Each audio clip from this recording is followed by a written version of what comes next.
Agora estamos ao vivo. Oi, gente, boa noite. Mais uma mesa, né, das Semanas das Habilitações. Aqui com hoje, essa noite, a gente tem o pessoal do hebraico e o pessoal da linguística. Mas a gente só queria dar um recado, né, 2 recados antes disso. A gente está com uma promoção, né, um desconto na editora 34. Qualquer pessoa que tiver com o cupom do Kael na finalização da compra ganha 20% de desconto.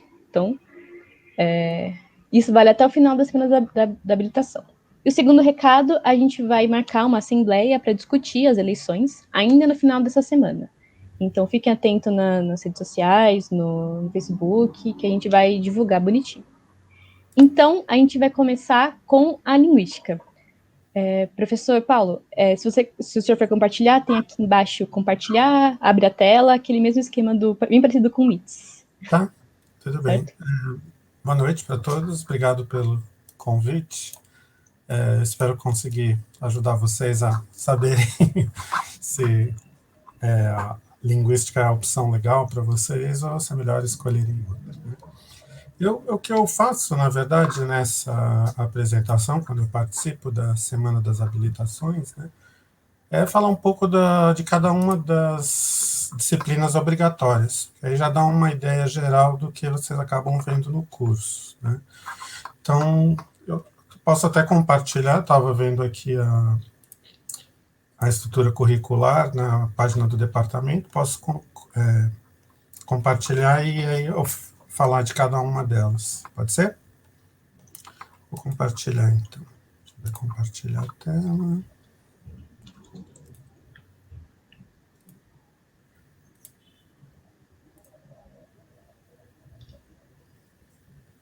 Já estou compartilhando? Deixa eu ver, deixa eu tentar mostrar. Já está aparecendo minha tela? Ainda não. Ainda não? Bom, se não aparecer não, também... não. Perdão, tava assim. Que eu tava vendo no canto errado. Tava compartilhando assim. Agora foi, sim, pronto. Bom, então, a linguística, na verdade, é muito ampla, né? Então, se a gente pensar em ciência que tem o objetivo de estudar a língua, a linguagem, acaba tendo tipos de perguntas que são muito amplas, né? Então, eu vou falar de algumas perguntas que estão relacionadas às disciplinas. Vou fazer assim, deixa eu fechar isso aqui. Pronto. Ou pelo menos fazer inteiro, senão fica aquela coisa de infinito, né? Então, perguntas relacionadas a cada uma das disciplinas obrigatórias que a gente tem na graduação. Né? Então, aqui a gente tem a partir do terceiro semestre, já que o primeiro e o segundo são do ciclo básico. A gente pode se perguntar, por exemplo, como que a gente... qual é a diferença que tem nos sons das vogais? Né? O que tem numa vogal A, numa vogal I, numa vogal U, que faz com que elas soem diferentes, né? Diferente umas das outras, e como a gente consegue identificar isso? Né? O ouvido da gente faz isso automaticamente, né? Depois que a gente adquire a língua da gente, né? Ou também as línguas estrangeiras que a gente aprende a falar, mas na disciplina de fonética acústica e articulatória, principalmente com análise através do PRAT, né, que é um software, a gente consegue ver a relação entre o que a gente faz.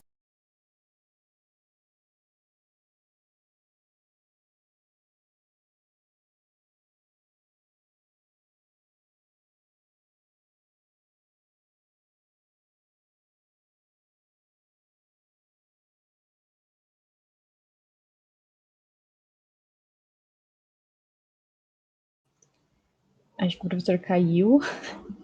Esperar alguns minutos ver se reconecta, senão a gente acho que passa para as alunas até ele conseguir reconectar, retomar a conexão.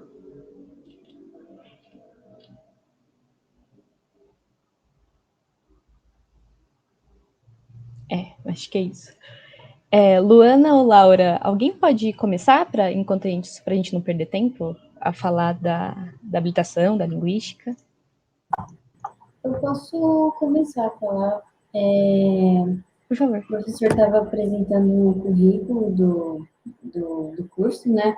Eu tive fonologia com ele no primeiro semestre, depois e fonética com o professor Raposo, agora eu estou tendo morfologia e léxico.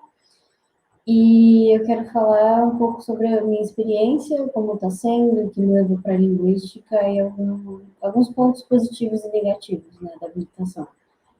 E começando com o que me levou para a linguística, é que desde relativamente cedo eu comecei a me perguntar algumas coisas, né, sobre línguas, de modo geral. Por que que determinadas línguas tinham som que no português brasileiro não tinha? Por que que algumas línguas tinham estruturas, né, da sentença que no português brasileiro não acontece? Eu tinha um colega que ele era chinês, no trabalho que eu tive. E uma vez ele me perguntou, por que que a gente usa pudesse? Aí eu fiquei, ué, como assim? E aí, quando eu ingressei na faculdade, eu conheci a disciplina da linguística na matéria de elementos que todo mundo tem, no ciclo básico. E aí eu fui vendo que não só esses questionamentos mais básicos foram sendo respondidos, como foram me despertando mais questionamentos e foram me dando vontade de me aprofundar mais, né? E conhecer essa ciência maravilhosa que é a linguística. Então, eu decidi ranquear para linguística, entrei, tive fonologia com o Paulo Chagas no primeiro semestre, e fonética, que a gente, no primeiro ano, a gente estuda as unidades mais básicas da língua, básicas entre aspas, as menores unidades, eu diria. Primeiro, as menores unidades da língua, que são as unidades dos fonemas, dos fones. Depois a gente estuda os morfemas, o léxico, no segundo semestre. Tá sendo uma experiência incrível. Estou gostando muito de todas as matérias.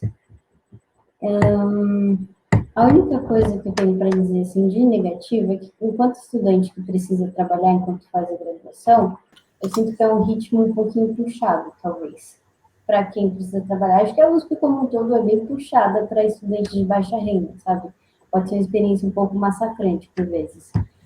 E outro ponto, talvez, negativo, assim, que eu acho que os calouros precisam saber antes de entrar na habilitação, é que alguns dos textos base, não todos, mas alguns dos textos que a gente vai usar para estudar, muitas vezes estão em língua estrangeira, principalmente em inglês, né?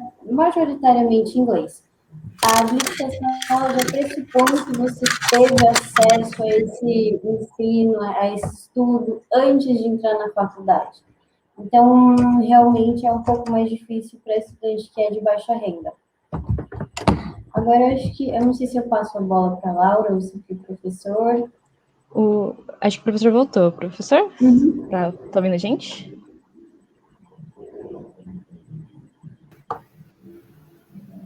Tô sim. Pessoal, acho que pode seguir com a sua apresentação. Falando aqui, eu vi que a luzinha estava apagada no áudio. Né? Acontece sempre.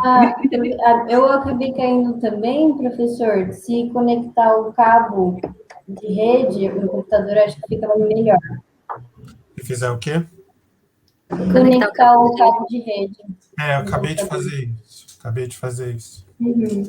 Problemas muito obrigada, Lu. Remoto, né, gente? Sim. Vocês ouviram falar alguma coisa ou não falei nada? A gente parou de ouvir quando estava mostrando a grade em fonologia, né? Tá, então de fonética já foi, né? Então, eu continuo, então? Por favor. Tá bom. Então, vamos compartilhar a tela de novo. Vou ficar atento na luzinha. Esse negócio de colocar a tela cheia, né? A gente não fica vendo o que está atrás. Bom, vamos lá. Então, vou fazer assim, deixar quase a tela cheia. Deixa aqui um... Não, acho que não dá certo. Vou deixar assim mesmo. Então, da fonologia, né? Eu comecei a falar, não sei se tinha começado para vocês, mas, por exemplo, a fonologia acaba olhando o lado mais gramatical, né, do som das línguas. Então, por exemplo, quais os tipos de sílabas que cada língua admite? Se a gente for comparar, por exemplo, uma língua como o japonês, admite sílabas bem mais simples do que, por exemplo, uma língua como o alemão, que admite sequências grandes de consoante no início.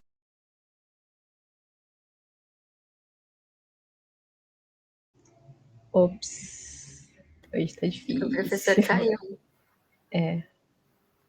Acho que eu pedi para ele não. Eu vou pegar o site da linguística e colocar eu apresentando, para ele ficar só Acho que pode ser uma boa, você apresenta voz. e o professor, porque senão sobrecarrega também. Sim. Mas, enfim, Laura, você pode seguir, por favor? Enquanto a gente consiga conectar. Peraí, eu acho que ele voltou. Não, voltou. Difícil aqui. Oi. Professor, eu não sei se o senhor estava ouvindo. Deixa que eu apresento a grade, é do site da Flash, certo? E aí, para dar uma estabilizada na conexão. Que Tá acho bom. que dessa hora funciona. Eu vou pegar aqui. Manda no nosso chat. Mando. Ajuda, acho. Né? Aí eu vejo vocês também, vejo se caiu.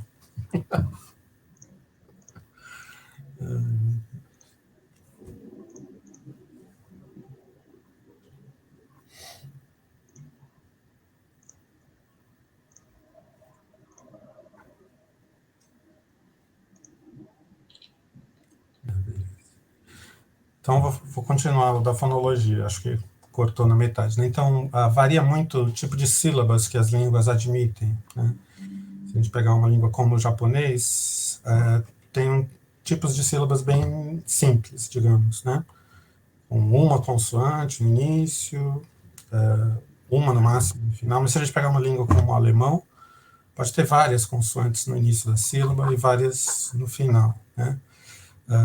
Como que as sílabas são estruturadas? Né? Tem língua que tem sílaba sem vogal, por exemplo, ou palavras inteiras sem vogal. Tá? Bom, passando para a morfologia. Né? Algumas dessas disciplinas, né, fonética, fonologia, morfologia, vocês viram um pouco em elementos, né? Mas claro que vão ver mais detalhadamente. Morfologia estuda como as palavras são formadas, ou estão formadas, as palavras que já existem na língua, né, que morfemas tem. A gente acaba vendo também bastante a variação que existe entre as línguas. Então, se eu pego uma língua como o mandarim, né, o chinês, as palavras são praticamente todas basicamente invariáveis. O verbo não se flexiona em tempo. Os substantivos normalmente não têm plural. Você pode até formar o plural de termos que se referem a seres humanos, né, mas é muito pouca flexão. Enquanto que você pega uma língua como, vamos dizer, o sânscrito, ou o grego antigo, né, o grego tinha não sei quantos infinitivos, não sei se eram 8 ou 9, não sei quantos particípios também, voz ativa, voz passiva. Então, varia também muito, né. Então, como as palavras são formadas, como elas se flexionam, e também como a gente forma palavras novas. E aí, isso acaba estando ligado com a disciplina de léxico, que está mais embaixo. Né? Aí, dentro da linguística histórica, a gente vê como as línguas ficam com a passagem do tempo. Né? Elas permanecem da mesma forma? Claro que não, né? Elas acabam se modificando. Né? Como essa modificação se dá? Se tem características gerais, então, uma característica que a gente tem é que a mudança fonológica tende a ser bastante regular. Né? Então, se eu pegar, por exemplo, o T, que passou a ser pronunciado tchê, aqui, né, diante do I, aqui em boa parte do Brasil, qualquer palavra que tenha I, esse T é pronunciado como tchê. Mas a mudança morfológica tende a ser bem mais irregular. Né? Então, você tem verbos que são irregulares, alguns acabam se regularizando, para outros surge uma forma que é irregular, mas é mais difícil da gente prever com qual isso vai acontecer. Né? Então, são formas diferentes de mudar, por exemplo, na fonologia e na morfologia. Né? Na sintaxe, a gente vê bastante questões de ordem das palavras, né? Se vocês olharem a palavra sintaxe, o sim quer dizer com, né? É o prefixo grego correspondente ao com do latim, e taxe ou taxe tem a ver com ordem, né? Então, a ordem dos elementos quando estão juntos na sentença. O que tem que vir antes, o que tem que vir depois, o que a gente pode inverter em termos de ordem, né? Então, por exemplo, perguntas QU, né? Essas perguntas que a gente chama de QU ou WH no inglês, coisas como quem, quando, etc., onde, né? No português do Brasil, a gente tem duas possibilidades, né? Eu posso perguntar, por exemplo, onde você mora, com esse elemento interrogativo no início, mas dá para perguntar, você mora onde? Né? Então, dá para considerar que esse onde pode se deslocar para o início ou não. Né? Tem língua em que isso é obrigatório, né? No inglês, por exemplo. Se eu for fazer uma pergunta de fato, se eu não tenho informação, eu tenho que perguntar, where do you live? Né? You live where não é uma pergunta normal. Essa é mais uma pergunta quando eu ouço alguma coisa e fico espantado com aquilo. Né? Tá? Então, no inglês é obrigatório se deslocar esse elemento para o começo. Aí, numa língua como o japonês, por exemplo, você não tem esse deslocamento. Né? No chinês também não. Então, é esse tipo de variação que a gente tem também entre as línguas. Né? Quais são os limites dessa variação? Aí, língua não indo-europeia, 1 e 2. As línguas com que a gente tem mais contato acabam sendo línguas românicas, algumas germânicas, né? Então, basicamente, são línguas indo-europeias. Né? As línguas da Europa, que são as mais fáceis a gente ter contatos, 90% delas são indo-europeias. Né? Tem algumas ilhas lá, tipo húngaro, tal, basco, que não são indo-europeias. Mas aí a gente, aproximadamente, acho que metade das pessoas do mundo fala língua indo-europeia. Então, a gente pode ter a impressão de que as línguas são todas mais ou menos parecidas com essas, né? Mas se a gente olha línguas que não são indo-europeias, tem coisas extremamente diferentes, né? Tá? Então, a gente tem uma alternância, né, na língua não indo-europeia. Tem um ano que é dado línguas indígenas, né? A professora Luciana, que dá quando são línguas indígenas, que ministra a disciplina. E quando é sobre línguas africanas, agora é o professor Alex, né, Alexander. Né, tá? Então é importante a gente ter contato com algumas dessas línguas, né, mesmo que seja um contato assim, meio panorâmico, para ter uma ideia de que as coisas podem ser muito diferentes. Tá? Teoria e análise de textos, né, então semiótica, narrativa e discursiva. A área do departamento dentro da CAPES é semiótica e linguística geral. Então, tem esse lado mais gramatical, digamos, que é a maioria das disciplinas que eu estou falando aqui, né, mas tem esse lado do significado e como ele aparece, não só em sentenças soltas, mas a gente pegando num texto. Né, e aí pode ser o significado não só de textos linguísticos propriamente ditos, mas qualquer tipo de material que tenha significado para seres humanos, né? Então, pode ser as artes, pintura, dança, né? E pode ser memes, por exemplo, né? Como que se estrutura um meme, né? Tem um aluno que estava fazendo pesquisa sobre isso, né? O que define um meme, né? Como que é o significado, o que tem a parte da imagem e a parte do texto do meme, né? Como que essas coisas conversam, está dentro da semiótica, né? Então, o léxico, a relação entre as palavras da língua, né, como ela é estruturada, dá para a gente ver também como são criadas palavras novas, né, toda a língua tem mecanismos de criação de palavras novas. Vendo agora as duas seguintes, tem a ver com o significado, propriamente dito, né, a semântica e a pragmática. Assim como a gente viu a divisão entre fonética e fonologia, que é o mais comum de se falar na parte dos estudos sonoros, né, tem alguns autores que consideram que não existe essa divisão, não deveria existir, né, as duas deveriam ser, na verdade, uma disciplina só. Também a semântica e a pragmática é comum desde os anos 70 fazer essa divisão, mas alguns autores consideram que não deveria existir. Quem considera que ela existe vai dizer que a semântica trata do significado independente do contexto, basicamente, né? E então, se eu pego uma sentença, eu vejo o significado daquela sentença, dos elementos que estão nela, e é baseado naquilo que eu faço análise, né? Muito da semântica tem a ver com a composicionalidade, né? Então, o significado das expressões maiores é derivado do significado das expressões menores e como elas estão se combinando. Agora, na pragmática, a gente tem o significado que não é só o significado literal, e também o significado que depende do contexto, né? Então, o tipo de exemplo mais básico que eu dou é aquele, como, por exemplo, se eu pergunto para alguém, você tem horas? A pessoa não vai responder, tenho, né? Se ela responder, eu tenho, não está entendendo a pergunta, né? Então, para ela entender para que eu estou fazendo aquela pergunta, né, não tem que ficar no literal, tá? Então, é um exemplo da pragmática, tá? Mas as questões as categorias de pessoa, de tempo e de espaço, que estão aqui na pragmática, também são muito analisadas dentro da semiótica, tá? Aí a historiografia linguística, que vem na sequência,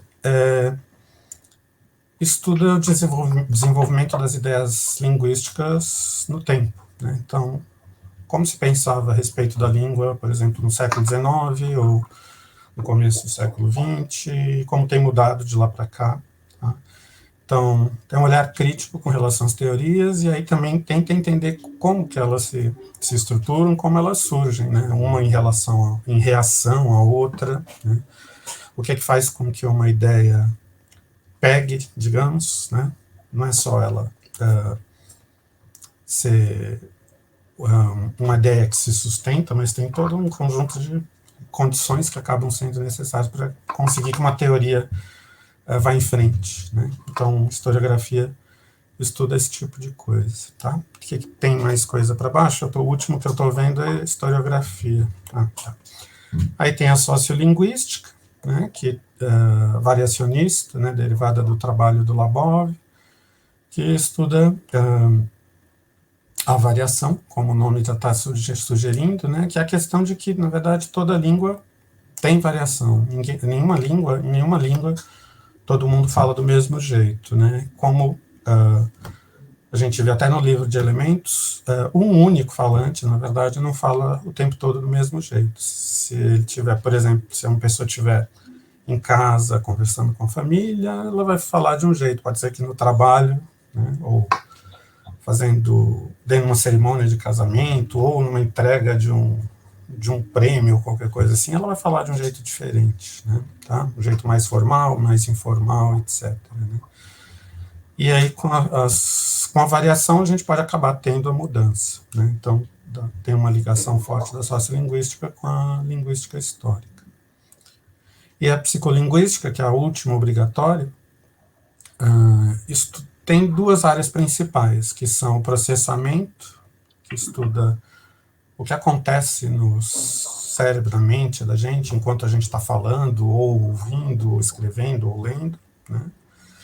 E tem a área da aquisição. No departamento, a gente tem as duas professoras de psicolinguística, são da área de aquisição. A Raquel é a aquisição de fonologia e a Elaine é a aquisição da sintaxe, tá? Então, a questão é como que as crianças chegam a dominar a língua materna delas, né? Então, tem uma sequência comum nesse desenvolvimento, tem etapas comuns, ou cada criança se desenvolve de um jeito diferente, né? Então, dá para a gente pensar, por exemplo, em cada área da gramática, na verdade, né? Então, na fonologia, tem sons que são adquiridos mais cedo, e outros que demoram mais para ser adquiridos, né? Na verdade, tem coisas em comum. Então, tipo o TEP, né, o RE, por exemplo, em geral, é das últimas consoantes que é adquiridas no português, né? E aí também dá para você pensar em tipos de morfologia, né? Flexão, como que será que vai sendo essa aquisição da flexão pelas crianças, tá? Fora todas essas obrigatórias, a gente tem optativas, né? em geral, se tenta que sempre tenha algumas optativas. Parece que no semestre que vem vai ser só uma, mas, em geral, se tem 2, 3, né, dependendo da disponibilidade dos professores. Tá? E não sei se eu já vou encerrar, talvez, mas com relação à pesquisa, né, é uma área bastante forte no departamento de linguística, e a gente tem pesquisa aí, já desde a graduação, né, todos os professores orientam iniciação científica, e tem um grupo de estudos, então, acho que esse é o principal para falar do curso de linguística. Aguardo se tiver pergunta. Tá? A Laura vai falar também, né, Laura? Obrigado, professor. Agora eu vou passar a palavra para a Laura. Gente, se você tiver qualquer pergunta, pode colocar no Facebook, que a gente está vendo aqui. Aí no final das apresentações, o professor ou as alunas respondem, tá bom? Então pode ir fazendo pergunta que a gente vai deixar guardado. Por favor, Laura. Obrigada, Bia. Oi, gente, meu nome é Laura. Eu estou no 3º ano da Letras, eu faço português e linguística.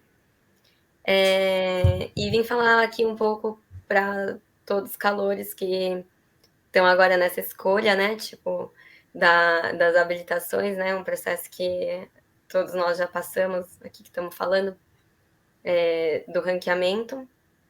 E eu vim falar, na verdade, também porque acabei já conversando um pouco com alguns calouros também no começo do ano, que eu era da gestão passada do CAEL, da Faísca, que a gente fez na calorada essas atividades, e tô aqui para falar sobre essa habilitação que eu amo, e que, enfim, eu acho muito interessante, de verdade, assim, principalmente porque várias das perguntas que a gente vai se fazendo, que a gente tem curiosidade, ainda não tem respostas prontas, né? É uma área que ainda tem muita coisa para ser pesquisada, e, inclusive, acho que até nas próprias aulas os professores vão instigando essa curiosidade na gente, justamente por não ter ainda, tipo, várias coisas que ainda precisam da gente, como estudantes, pesquisadores, para ir sendo desenvolvida, né? E daí as perguntas geram mais perguntas, né? Que nem a Luana falou, tipo, e isso vai entusiasmando a gente, né? E apaixonando também por essa área do conhecimento. Então, é um dos principais motivos, assim, no primeiro ano do ciclo básico, eu estudei bastante linguística, estava bastante entusiasmada pelas aulas também, pelo conteúdo, porque é um conteúdo que a gente não vê diretamente na escola, né? A gente estuda, tipo, português, literatura, algumas coisas a gente vê das outras matérias, mas a linguística é muito novo, né? Então, algumas vezes isso pode entusiasmar, né? Quem tem já esse interesse por essa área, e que com o passar dos anos vieram sendo cada vez mais calouros, né? Veio se tornando uma habilitação mais concorrida, porque eu não sei se vocês sabem, mas assim, há uns anos atrás, pouca gente escolhia ir para a linguística, e hoje em dia é uma das mais concorridas. Enfim, já coloco, tipo, até toda uma problemática sobre isso, né, que é o ranqueamento, que eu acho que não deveria existir, tipo, porque impede, tipo, vários estudantes que querem se dedicar, né, para pesquisar sobre essa área que tem tanta coisa, como eu falei, e que são impedidos, né, tipo, por um número máximo de gente que pode estudar, né, isso. E, enfim, tipo, na verdade, daí também queria até falar, assim, inclusive que algumas matérias da linguística, acho que quase todas também são oferecidas como optativas, e que, enfim, mesmo se não conseguir pelo ranqueamento, né, claro que a gente quer um diploma, né, mas, assim, se for do interesse, tipo, de vários de vocês que também ou preferem ir para outra habilitação, mas mesmo assim têm um interesse em estudar linguística, eu acho que a gente super tem que se jogar isso, porque são questões que dizem a própria, tipo, organização nossa em sociedade, né, da língua e do mundo, assim, uma coisa bastante atual, que a gente vive todos os dias, né? Até esse próprio exemplo que o professor Paulo Chagas deu, né, se você tem horas, sabe? Isso, assim, é uma coisa da linguística e é uma coisa tão natural que surge no nosso dia a dia. Eu acho, assim, incrível. Ai, fico até meio emocionada aqui. Mas sim. Então, da minha experiência, assim, sobre a linguística, assim, nunca vai faltar assuntos para você pesquisar. Tem, inclusive, tipo, sobre as matérias optativas, né? São poucas que algumas vezes são oferecidas, né? Mas quando elas são assuntos, assim, quase inimagináveis que a gente pode estudar nas optativas, ou até fazer pesquisa sobre, né? Tipo, os professores incentivam bastante isso. Se dedicar, tipo, para pesquisar, porque são algumas vezes cada detalhe. O professor também falou da pesquisa sobre memes, né? Tipo, inclusive em áreas de semiótica, questões assim da fonética, fonologia que a gente pode pegar um detalhezinho, né, que a gente acha curioso e se aprofundar, e daí no final significa tipo uma gama de coisas que vem desde criança, né, desde a própria aquisição de linguagem, que é bastante incrível. E, enfim, daí sobre as optativas, estão tendo poucas, né, nos últimos anos, inclusive também pela própria falta de professores. É uma questão, né, tipo, um departamento meio reduzido ainda, que com professores, pesquisadores incríveis, né, tipo, e com pesquisas enormes. O próprio professor, tipo, eu tive fonética e fonologia com ele, e agora eu tô tendo linguística histórica, e que fala, assim, mais de 20 idiomas, assim, sempre muitos exemplos de muitas línguas para contribuir com o nosso aprendizado, né. A Luana também falou, né, tipo, da comparação entre as línguas, que é uma coisa interessante, porque nas matérias do português, que eu faço dupla habilitação, a gente também vê algumas matérias de linguística, tipo, em relação ao português mesmo, mas é muito interessante, ao mesmo tempo que isso, ter a matéria da linguística que estuda, tipo, fenômenos variados em várias, tipo, línguas, e daí, assim, comparar isso e entender mais profundamente. Eu acho que é uma perspectiva mais ampla e mais profunda, né, sobre os fenômenos que as pessoas encontraram, tipo, para poder se comunicar em diversas línguas do mundo, né? E, enfim, né?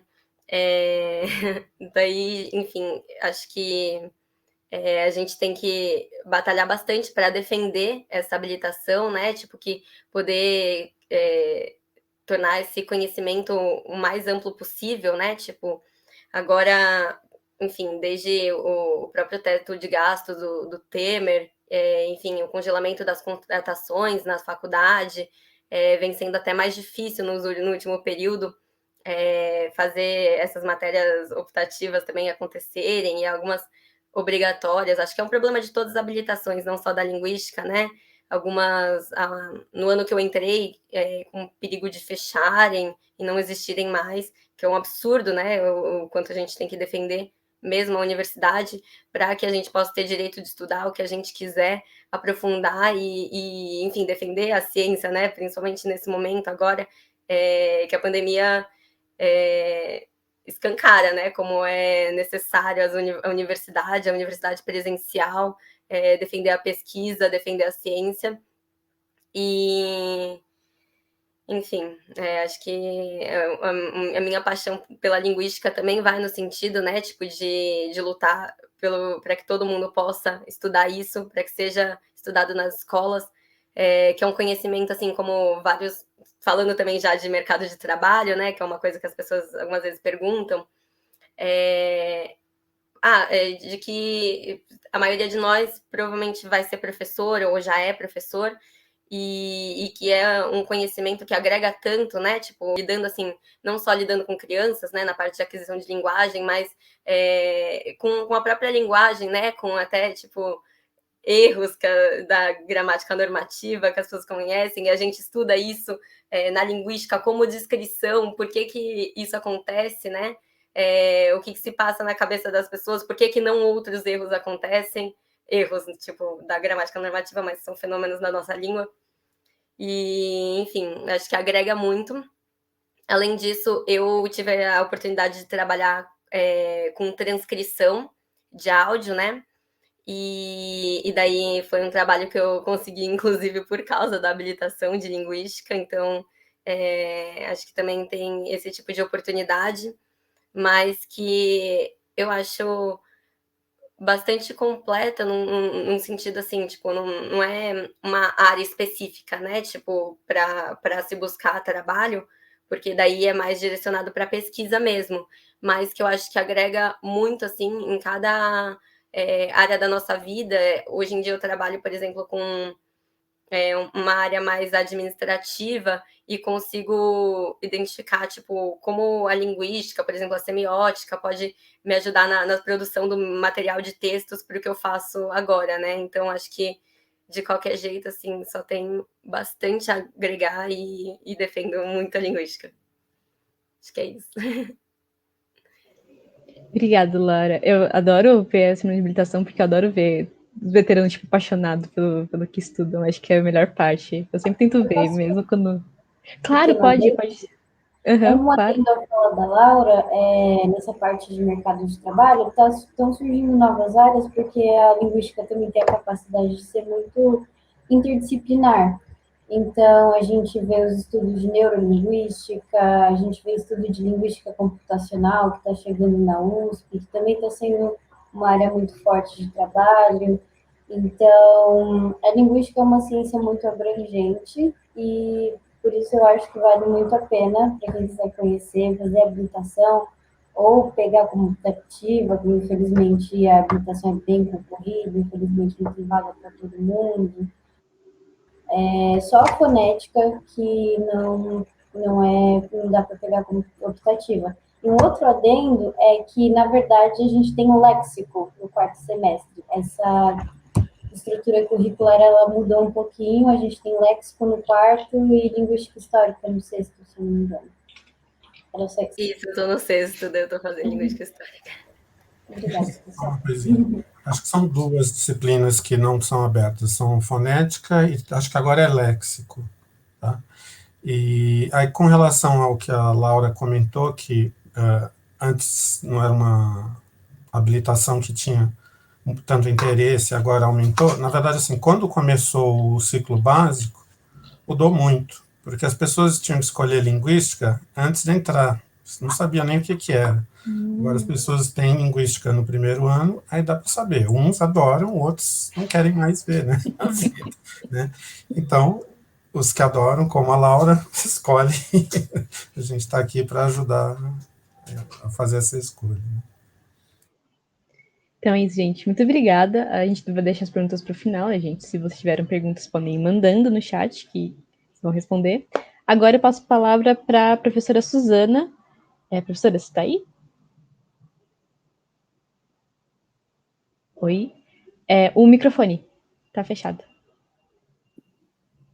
Pronto. Eu acho mais bacana o André apresentar, porque ele entende de grade curricular, eu sou mais atrapalhada, então eu faço a parte mais dissertiva e ele faz a parte mais expositiva. Se tudo bem com vocês? Perfeito, tá? Claro, pode ser sim. Então, André, agora a gente vai ver o hebraico, o pessoal do hebraico.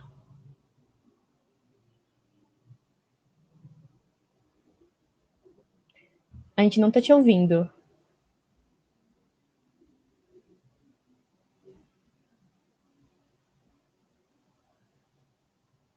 Ainda não. Peraí, deixa eu tirar e colocar. Tenta de novo. Não tá indo. Já teve vez que eu estava usando foninho de ouvido e por algum motivo não dá. Não sei se tem algum. Mas o André estava falando com a gente um pouco antes de começar, a gente fez o teste. Vamos lá. Bom, então eu vou começar a falar, esperando que o André se organize. É que o André tem tudo na cabeça, né? O hebraico... André, você entrou? Você está conseguindo falar? Agora eu acho que sim. Foi, agora foi. Perfeito.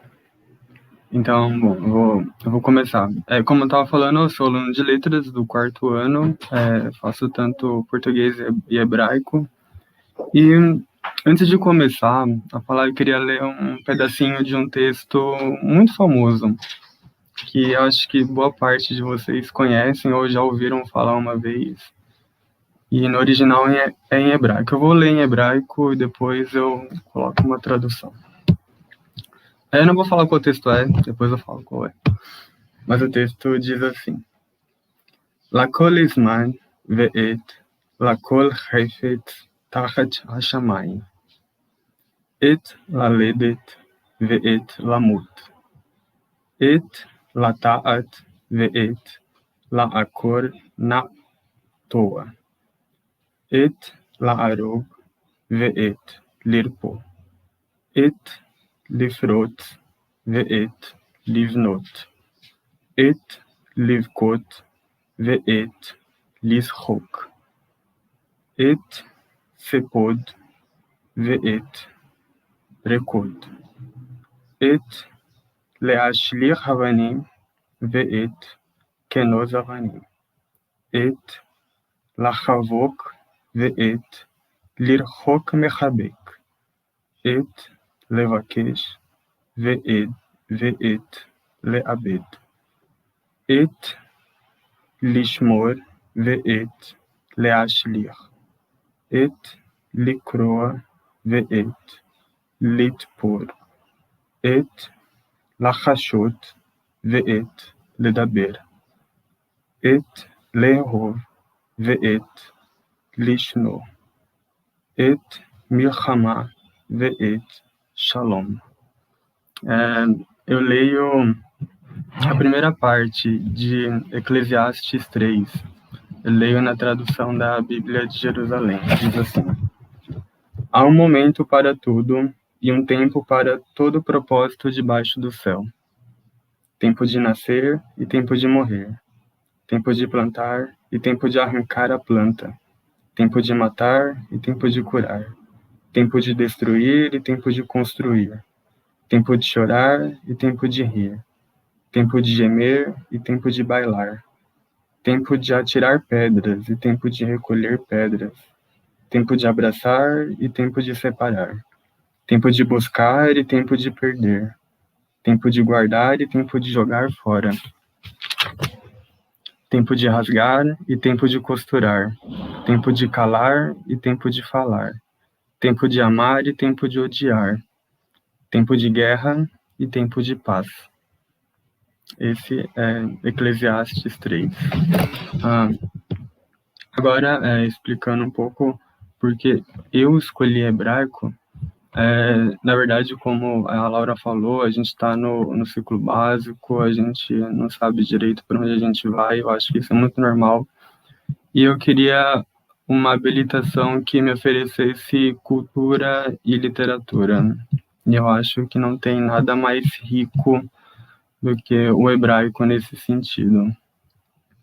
E eu confesso que eu não me arrependo, eu estou no 4º ano e eu sou muito feliz estudando hebraico, assim, eu não me vejo fazendo outra coisa que não isso.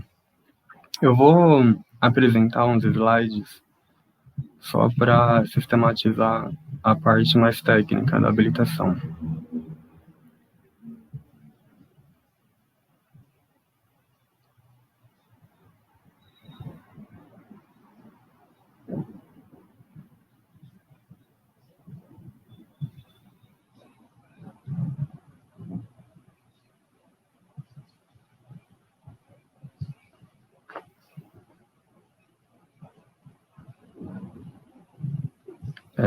Eu acho que...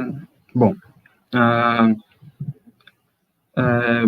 antes de começar a falar, também queria falar outra coisa, né? Eu acho que eu, pelo menos, já fui perguntado umas vezes, e todo ano tem gente que me pergunta, e eu acho isso super normal, mas o hebraico, para entrar no hebraico, precisa de ter alguma fé, alguma religião?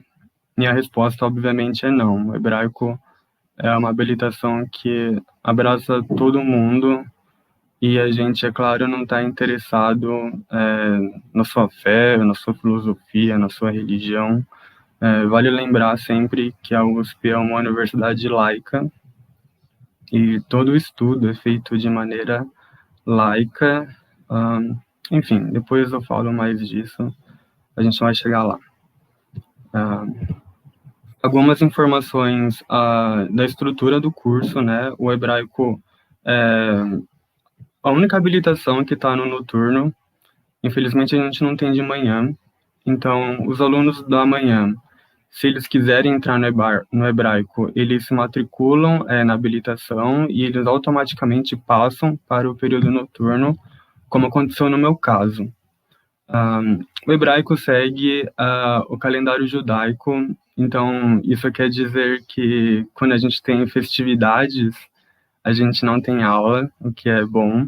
Agora, nos últimos meses, a gente teve várias festas e isso significou umas aulinhas a menos. E o curso é estruturado em 3 eixos, né? Cultura, língua e literatura. Nas aulas de cultura, a gente tem várias disciplinas. A gente tem cultura judaica, 1 e 2, temos judaísmo, modernidade e holocausto, sociedade israelense contemporânea, né? Essas 3 primeiras matérias são dadas pela professora Marta, e são matérias que abordam conceitos fundamentais para a gente entender as demais matérias do hebraico, né? A gente tem matérias que dialogam muito com a cultura judaica, dialogam muito com o Holocausto, dialogam muito com a sociedade de Israel. Então, essas matérias dão um apoio muito bom e são um sucesso na Letras, né? E também um sucesso na Letras são as aulas de Bíblia da professora Suzana. E são aulas, assim, que a gente cresce, assim, boa parte da gente cresce lendo a Bíblia, né? E aí, quando a gente lê a Bíblia nos seus meandros literários, nos seus meandros antropológicos, arqueológicos, a gente vê que a Bíblia vai muito além daquilo que a gente recebe. É incrível, assim, eu acho incrível. E todo estudo de Bíblia que é feito é um estudo interdisciplinar e não é um estudo propriamente teológico, é claro. A gente está numa universidade laica, como eu falei. Então, a gente estuda a Bíblia como se a gente fosse estudar um livro como o da Clarice ou do Guimarães Rosa. A Bíblia tem os seus meandros literários muito bonitos e o nosso foco é esse, né? É claro que a Bíblia, enquanto um objeto sagrado, propõe a sua teologia, mas não é o nosso objetivo, é claro, dissecar sobre essa teologia ou ter uma praxis teológica, tirar uma praxis teológica da Bíblia, né? As aulas de língua e linguística, a gente tem de língua hebraica de 1 a 6, hebraico bíblico 1 e 2, aramaico bíblico, introdução às línguas semíticas. Quem dão essas matérias é o professor Gabriel e o Reginaldo. As aulas de língua são aulas muito tranquilas. Você não precisa de saber hebraico para entrar na habilitação. Eu sabia pouquíssimo, assim, e dá para levar tranquilamente até o final. Não precisa de comprar nenhum material, que eu vejo as pessoas me perguntando se precisa de comprar livro, como acontece no caso do grego ou do latim. No hebraico, não. Todo o material é dado pelo professor. E as aulas são bem tranquilas. O professor não corre, ele te ajuda bastante. O professor Gabriel, ele vai dar língua hebraica 1, 2, 3, 4... ele vai dar língua hebraica de 1 a 6. O professor Reginaldo vai dar aramaico bíblico, introdução às línguas semíticas e ele ainda vai dar... isso, e hebraico bíblico, e ele ainda vai dividir as aulas aí de língua hebraica também com o professor Gabriel a partir de um determinado tempo. A matéria de introdução às línguas semíticas é uma matéria que eu não fiz ainda, mas eu quero muito fazer, que tenta interseccionar o hebraico com o aramaico, com o árabe e as demais línguas semíticas, assim, eu acho muito legal. Bom, literatura. Eu acho que literatura, assim, na minha experiência, é o forte do hebraico. A gente tem 8 semestres de literatura hebraica e mais 2 semestres de literatura judaica. Se não me engano, é o maior curso de literatura que a gente tem na Letras. E a gente tem 2 professores que dão, o Moacir, ele vai dar literatura hebraica de 1 a 4, o Luiz Kraus vai dar literatura hebraica de 5 a 8, literatura judaica 1 e literatura judaica 1, se eu não me engano, é o Moacir, e o 2 é o Luiz Kraus. O interessante da parte estrutural da literatura é que as aulas de literatura judaica 1 e 2 são dadas de manhã. Então, caso alguns de vocês queiram pegar alguma matéria do hebraico, literatura judaica 1 e 2 é dado de manhã, isso é ótimo. E a gente estuda um escopo enorme de literatura, um escopo assim, gigantesco. A gente começa com aulas de Bíblia, de Talmud, do Midrash, que são outros textos importantes, religiosos, mas não apenas. E a gente percorre um período gigantesco, passando pela literatura judaica na Idade Média, na Idade de Ouro, passando pelo... é claro, eu estou fazendo um salto enorme. Depois a gente passa pela Haskalah, que é o iluminismo judaico, até que a gente chega na literatura israelense contemporânea, com o Estado de Israel. Então, é um período, assim, um escopo enorme de literatura. E o mais interessante é que a literatura do hebraico, ela se dá em língua hebraica, mas não apenas. A gente tem muitos escritos antigos, escritos por judeus em língua árabe, em outros idiomas também, que também entram no nosso curso e a gente eventualmente estuda. E se a gente for pensar de forma contemporânea, a gente não fica preso necessariamente à literatura feita em Israel. Se a gente for pensar em literatura judaica, existe no mundo inteiro. Aqui no Brasil, por exemplo, temos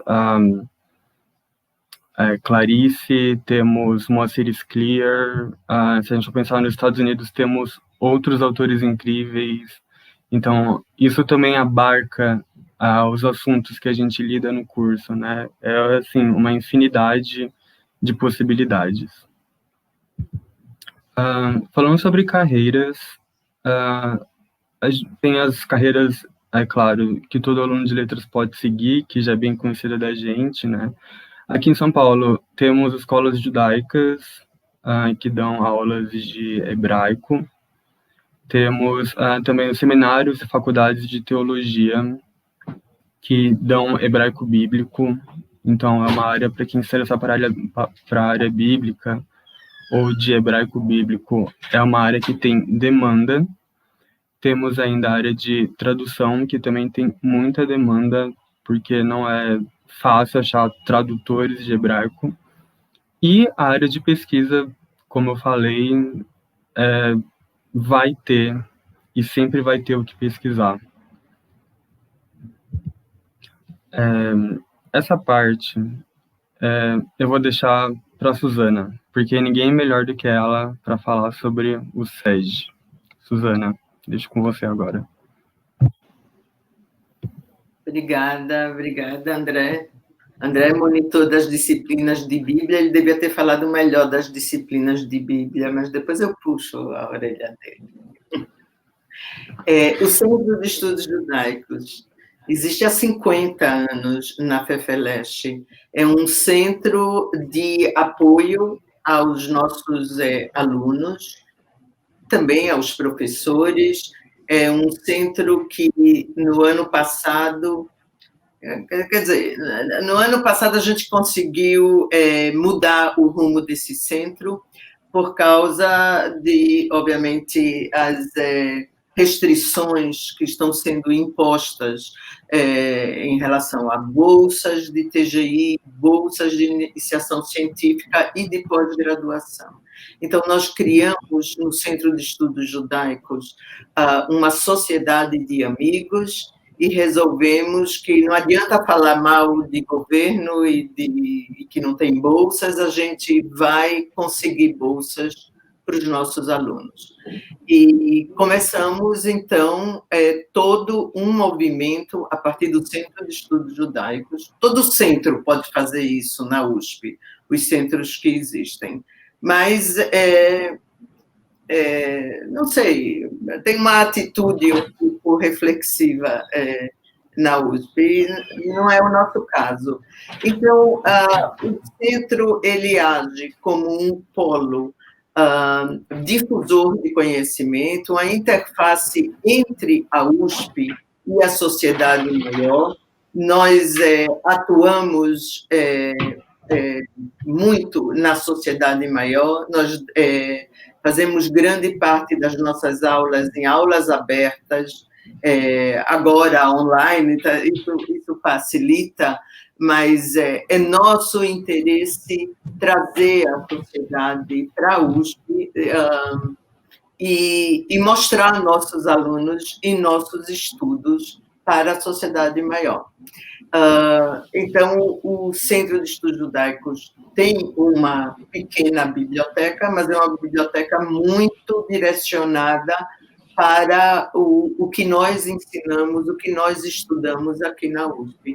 O André colocou muito bem sobre a interdisciplinaridade, que é um foco extremamente importante para os estudos judaicos, e também, já que a gente está com o pessoal da linguística, do ponto de vista do hebraico, é muito interessante que é uma língua antiga, uma língua antiquíssima, que foi se modificando ao longo dos séculos e chegou a ser uma língua estritamente literária e de literatura sagrada.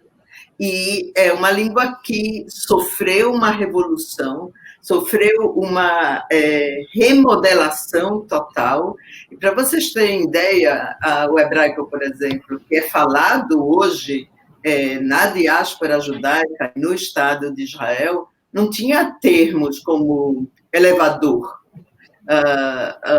televisão, telefone, tudo, né? E outras coisas.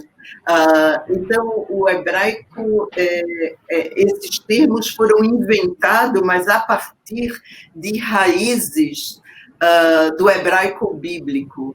Então, de alguma maneira muito incrível, o hebraico no qual a Bíblia foi escrita se torna uma língua moderna, e uma língua que comporta uma literatura extremamente moderna, com o mesmo sistema de escrita, etc., e com a modificação muito interessante que o hebraico bíblico não tem futuro, o que nos leva a uma filosofia muito específica da Bíblia.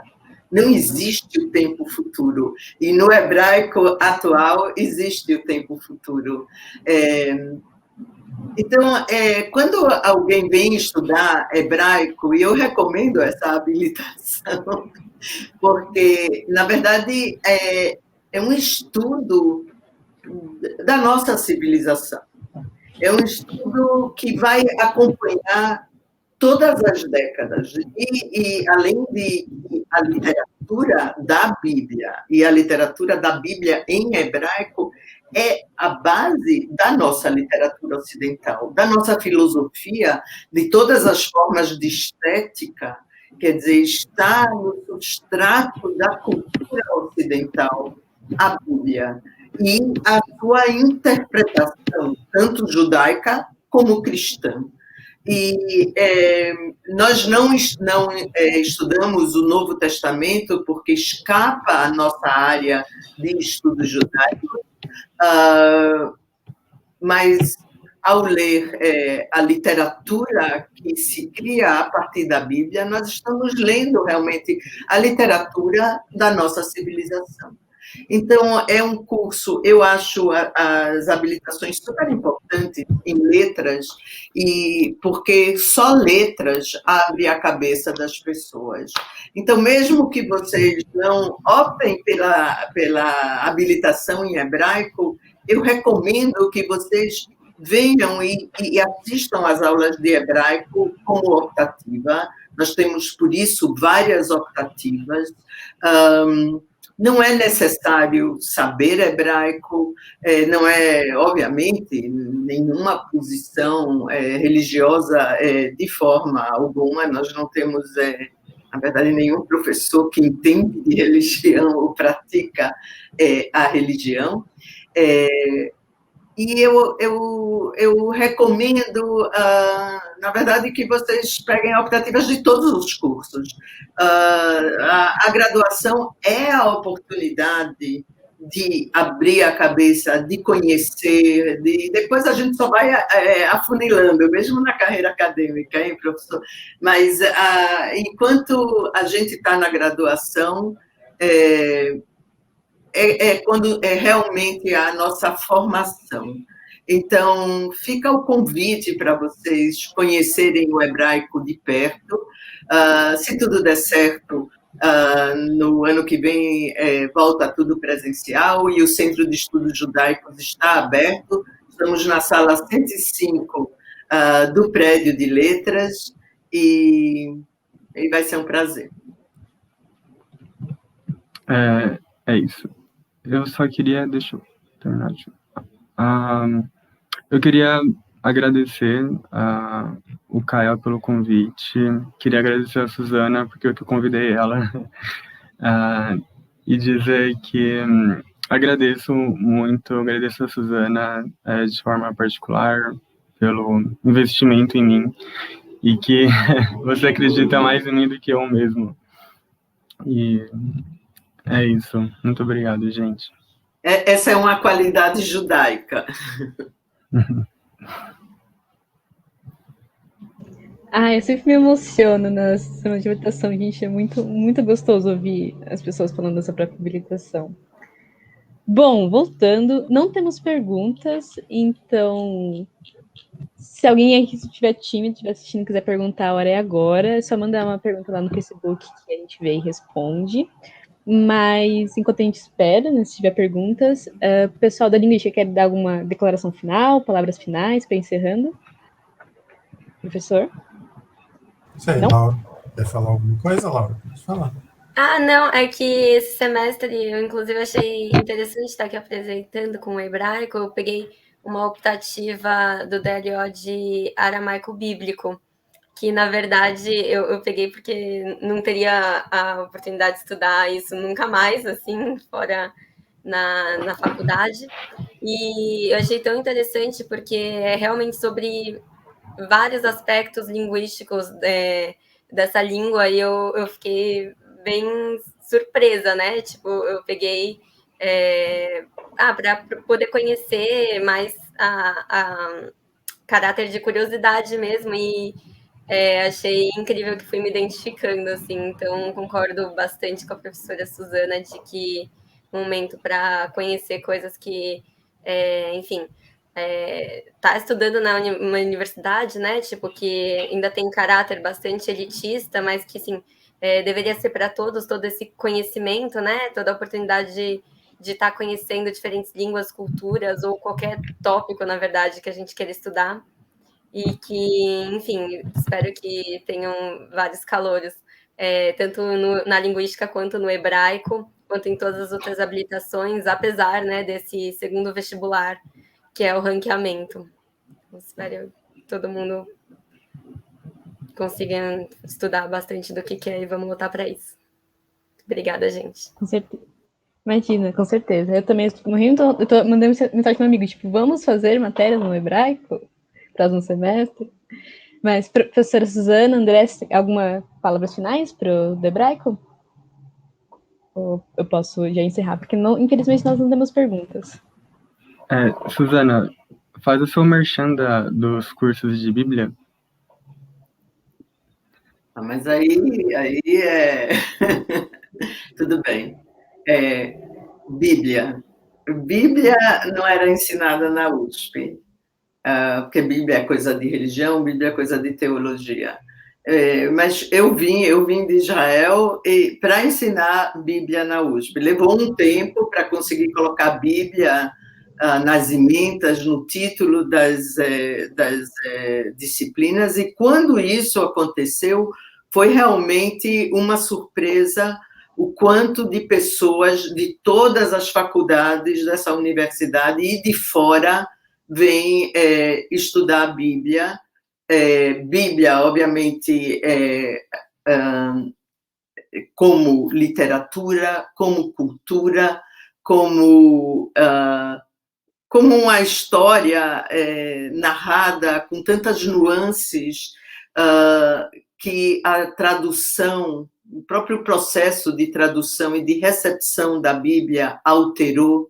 E quando a gente utiliza a língua de origem transliterada, é como eu transliterar Shalom, todo mundo lê, não precisa saber hebraico para entender. E a gente desenvolveu essa maneira de ensinar a Bíblia transliterando, isolando palavras, conceito, palavras-chave e outras convenções literárias, e conduzindo realmente o aluno nessa literatura que se mostra tão mais provocativa do que nós podemos acreditar. A gente geralmente ouve as histórias da Bíblia, tipo Adão e Eva. Quantos de nós realmente pegou o livro e leu? Mas se vocês lerem em hebraico, assim, todos aqueles tons moralistas não existem. Ao contrário, o tom é extremamente provocativo e surpreende. Não é a Bíblia que a gente está acostumados a ouvir falar ou mesmo ler na tradução. Há um afã na Bíblia em hebraico que as traduções são pálidas imagens desse texto. Bom, já falei demais. Então, o que eu quero dizer com isso? Que todos os cursos na USP são bacanas, e para o pessoal que está agora escolhendo a habilitação, quando as salas estiverem cheias, mandem e-mail para o professor, peçam para serem alunos com requerimento, etc. Não desistam, as salas lotam imediatamente. Então, a gente quer que vocês venham conhecer as nossas disciplinas. Aliás, eu devo dizer que muitos alunos que vieram, quase todos de optativas do hebraico, acabaram fazendo mestrado e doutorado, pelo menos na área de Bíblia, é isso que ocorre. Então, fica aí o convite para vocês. Obrigada, Beatriz, obrigada ao pessoal do CAEL, obrigada, André, por esse convite tão gostoso. Imagina, professora. Obrigada, professor Paulo, professora Suzana. Obrigado, Laura, Luana, André, por terem vindo. Gente, se vocês perderam qualquer parte, quem está assistindo, a gente vai deixar a gravação. Só voltando, a gente tem um cupom de desconto da 34, só escrever Kael no final. E fiquem ligados que a gente vai fazer uma pesquisa para fazer a nossa próxima assembleia para decidir as eleições do Kael, que está chegando também, né? Mais uma atividade na Letras. Então é isso, gente. Muito obrigada pelo tempo. Boa noite. E, enfim, boa sorte, pessoal do Calouros, pessoal do ranqueamento. Tchau, tchau. Obrigada, Bia. Tchau, tchau.